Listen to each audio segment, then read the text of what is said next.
Bagaimana jika semuanya baik-baik saja? Kalau begitu mari kita mulai saja.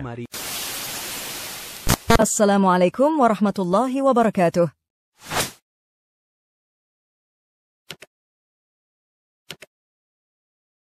Said bin Amir al-Jumahi. Said bin Amir adalah seorang yang sanggup membeli akhirat dengan dunia. Ia adalah orang yang mendahulukan Allah dan Rasul-Nya daripada siapapun.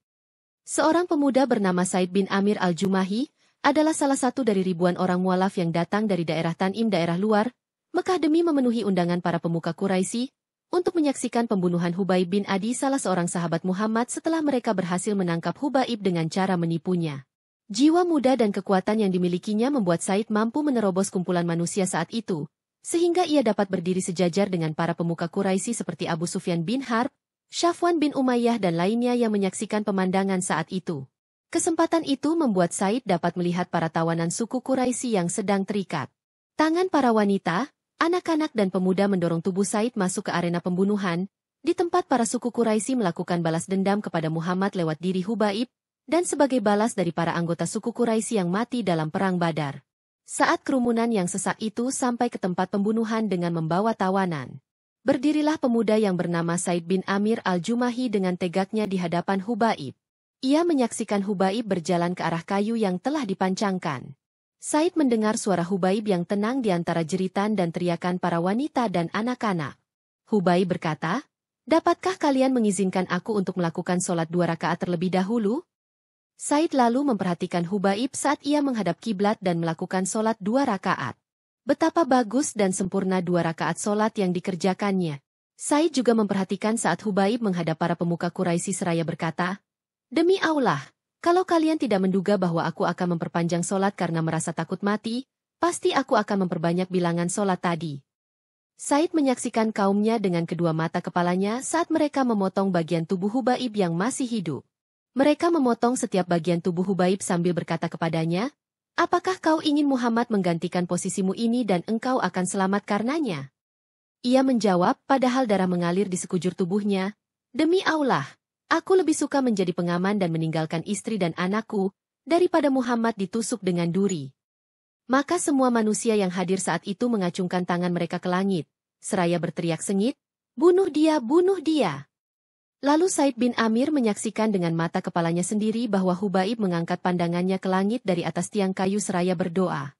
"Allahumma ahsyihim adadan waktulhum badadan walatugadir minhum ahadan. Ya Allah, hitunglah satu demi satu mereka semua. Bunuhlah mereka secara kejam.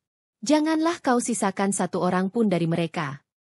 Hubaib pun meniupkan nafasnya yang terakhir. Pada tubuhnya banyak sekali bekas luka pedang dan tombak yang tidak bisa dihitung manusia. Suku Quraisy pun telah kembali ke Mekah, dan mereka semua sudah lupa akan bangkai tubuh dan proses pembunuhan Hubaib. Akan tetapi dalam diri seorang pemuda yang hampir balik bernama Said bin Amir al-Jumahi tidak pernah hilang bayangan Hubaib sesaat pun. Said seringkali melihat Hubaib di kala tidur. Saat terjaga pun, Said sering melihatnya dengan ilusi. Tergambar di benak Said saat Hubaib melakukan sholat 2 rakaat yang begitu tenang dan nikmat di depan kayu yang terpancang. Said mendengar getaran suara Hubaib di telinganya saat Hubaib berdoa untuk kehancuran suku Quraisy. Said menjadi khawatir terkena petir dibuatnya, atau takut terkena hujan batu yang jatuh dari langit karenanya. Lalu Hubaib seperti telah mengajarkan Said apa yang belum diketahui sebelumnya. Hubaib mengajarkannya bahwa hidup yang sesungguhnya adalah akidah dan jihad di jalan akidah hingga mati. Hubaib mengajarkannya bahwa iman yang mantap akan menimbulkan banyak keajaiban dan mukjizat. Hubaib juga mengajarkannya hal lain, yaitu bahwa pria yang dicintai oleh para sahabatnya dengan cinta seperti ini tiada lain adalah seorang nabi yang didukung oleh langit. Pada saat itu pula, Allah Subhanahu wa Ta'ala melapangkan dada Said bin Amir untuk memeluk Islam. Maka ia berjalan menghampiri kerumunan manusia dan mengumumkan keterlepasan dirinya dari perbuatan dosa yang telah dilakukan suku Quraisy, dan ia berikrar akan meninggalkan segala berhala yang pernah disembahnya dan ia mengumumkan bahwa ia telah masuk Islam. Said turut ikut berhijrah ke Madinah, dan ia senantiasa mendampingi Rasulullah Shallallahu Alaihi Wasallam. Ia pun turut dalam perang Khaibar dan perang-perang lain setelah itu. Setelah Nabi Shallallahu Alaihi Wasallam kembali ke haribaan Tuhannya, Said menjadi pedang terhunus bagi khalifah pengganti Rasul yaitu Abu Bakar dan Umar, Dan ia menjadi satu-satunya contoh bagi orang yang beriman yang berniat membeli kehidupan akhirat dengan dunianya. Ia rela mendahulukan Allah dan pahala yang akan diberikan daripada semua keinginan nafsu syahwat badan. Kedua Khalifah Rasulullah Shallallahu Alaihi Wasallam mengetahui dengan baik kebenaran dan ketakwaan yang dimiliki oleh Said. Mereka berdua sering mendengarkan dengan serius setiap nasihat dan ucapan Said. Said mendatangi Umar saat Umar baru menjadi Khalifah. Said berkata kepadanya, "Ya Umar, aku berwasiat kepadamu agar engkau takut kepada Allah dalam urusan manusia. Dan janganlah engkau takut kepada manusia dalam urusan Allah. Ucapanmu jangan pernah menyalahi perbuatanmu, sebab ucapan yang terbaik adalah yang dibenarkan oleh perbuatan. Ya Umar, perhatikanlah dengan baik orang yang telah Allah percayakan kepadamu urusannya dari kaum muslimin baik mereka yang jauh ataupun yang dekat. Cintailah mereka sebagaimana engkau menyayangi dirimu dan keluargamu. Buatlah mereka membenci apa yang engkau dan keluargamu benci. Goncanglah kumpulan manusia untuk menuju kebaikan, dan janganlah engkau khawatir terhadap kecaman orang selagi di jalan Allah." Umar pun bertanya, "Siapa yang mampu melakukan itu, wahai Said?" Said menjawab, "Yang mampu melakukan itu adalah orang sepertimu yang telah diberikan Allah kepercayaan untuk mengurusi permasalahan umat Muhammad. Tidak ada lagi jarak antara orang seperti dengan Allah."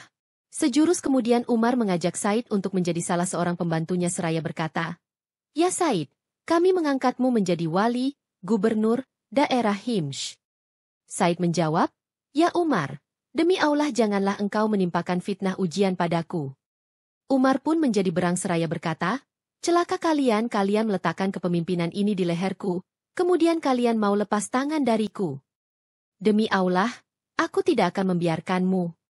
Kemudian Umar mengangkat Said menjadi wali di daerah Himyr seraya bertanya, "Bolehkah kami menentukan gaji buatmu?" Said menjawab, "Apa yang akan aku lakukan dengan gaji tersebut wahai Amirul Mukminin? Sebab gaji dari Baitul Mal melebihi kebutuhanku." Dan akhirnya Said pun berangkat ke Himyr. Sedikit sekali uang yang dibawa oleh Said bin Amir, hingga tiba saat datangnya beberapa orang dari penduduk Himyr yang dipercaya oleh Amirul Mukminin.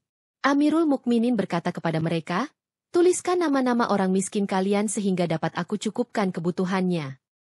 Mereka pun melaporkan data yang mereka miliki di dalamnya terdapat nama Fulan, Fulan dan Said bin Amir.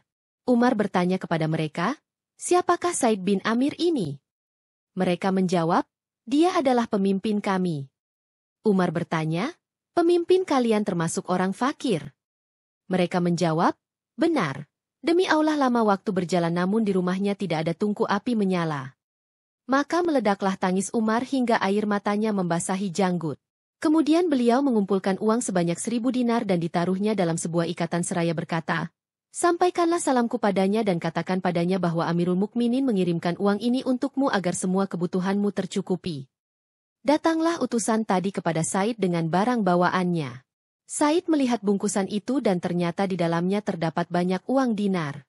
Ia menolaknya seraya berkata, "Inna lillahi wa inna ilaihi rajiun," seolah ia terkena musibah. Lalu datanglah istrinya tergopoh-gopoh sambil bertanya, "Ada apa Said? Apakah Amirul Mukminin telah wafat?" Said menjawab, "Bahkan lebih dahsyat dari itu." Istrinya bertanya lagi, "Apa yang lebih dahsyat dari itu?" Ia menjawab, "Dunia sudah merasuki diriku untuk merusak akhiratku. Dan kini fitnah sudah menyebar di rumahku."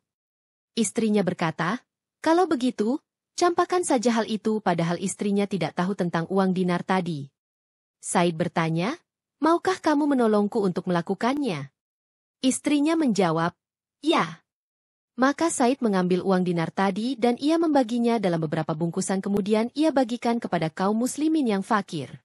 Tidak lama berselang, datanglah Umar radhiyallahu anhu ke beberapa daerah di Syam untuk memeriksa kondisi penduduknya.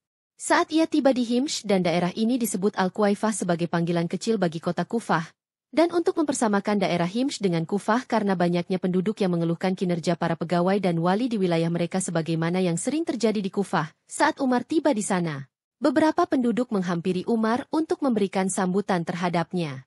Umar lalu bertanya kepada mereka, "Bagaimana pendapat kalian tentang Amir pemimpin di sini?" Mereka mengadukan keluhan kepada Umar dan mereka menyebutkan 4 kekurangan Amir mereka. Setiap satu masalah lebih besar dari lainnya. Umar berkisah, "Maka aku pun mengumpulkan Amir mereka yaitu Said bin Amir dengan orang-orang tadi. Dan aku berdoa kepada Allah agar dugaanku tidak dibuat salah. Karena aku menaruh kepercayaan besar kepada Said. Saat mereka dan pemimpinnya sudah tiba menghadapku, aku bertanya, apa yang kalian keluhkan dari amir kalian? Mereka menjawab, ia tidak keluar bekerja sehingga hari sudah amat siang. Aku bertanya, apa komentarmu dalam hal ini ya Said? Ia terdiam sejenak lalu berkata, demi Allah tadinya aku tidak mau mengatakan hal ini. Namun karena ini harus disampaikan maka aku pun akan menceritakannya. Aku tidak punya pembantu di rumah. Setiap kali aku bangun di pagi hari, maka aku harus menumbuk gandum buat keluargaku. Kemudian aku harus mengaduknya dengan perlahan sehingga ia menjadi ragi.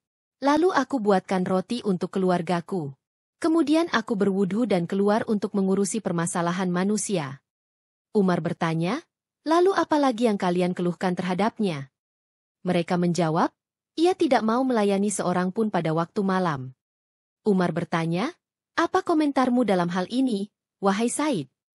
Ia menjawab, demi Allah, sungguh aku juga sungkan untuk menceritakan hal ini. Aku telah membagi waktu siangku untuk berkhidmat dalam urusan mereka, dan waktu malamku untuk Allah Subhanahu wa Ta'ala. Umar bertanya lagi, apa lagi yang kalian keluhkan darinya? Mereka menjawab, ada satu hari dalam sebulan di mana ia tidak keluar untuk mengurusi kami. Umar bertanya, apa maksudnya ini, wahai Said? Ia menjawab, aku tidak memiliki pembantu, wahai Amirul Mukminin. Dan aku tidak memiliki baju kecuali yang sedang aku pakai ini. Aku mencucinya sebulan sekali dan aku menunggunya hingga ia kering. Dan pada penghujung hari, baru aku dapat keluar menemui mereka. Umar bertanya lagi, apa lagi yang kalian keluhkan darinya? Mereka menjawab, seringkali ia hilang kesadaran, sehingga ia tidak mengenali orang yang berada di sekelilingnya. Umar bertanya, apa maksudnya hal ini, ya Said? Ia menjawab, aku menyaksikan pembunuhan Hubaib bin Adi pada saat itu aku musyrik, dan aku melihat para penduduk Quraisy memotong jasadnya dan mereka bertanya kepada Hubaib, apakah kau ingin Muhammad menggantikanmu di sini? Ia menjawab, demi Allah, aku tidak suka merasa aman dengan istri dan anakku, padahal Muhammad sedang dicucuk dengan duri. Dan aku selalu teringat akan hari itu dan mengapa aku tidak menolongnya sehingga aku menduga bahwa Allah tidak mengampuniku. Maka aku pun hilang kesadaran karenanya. Saat itu Umar langsung berkata, segala puji bagi Allah yang telah membuat dugaanku kepadanya tidak rusak. Kemudian Umar mengirimkan 1.000 dinar untuknya agar dapat memenuhi segala kebutuhannya. Begitu istri Said melihat uang tersebut, maka ia berkata, segala puji bagi Allah yang telah mencukupkan kami lewat khidmat yang kau berikan. Belilah segala kebutuhan hidup kita. Dan carilah seseorang yang mau diupah sebagai pembantu. Said berkata kepada istrinya, apakah kau punya sesuatu yang lebih baik dari itu? Istrinya bertanya, apakah itu?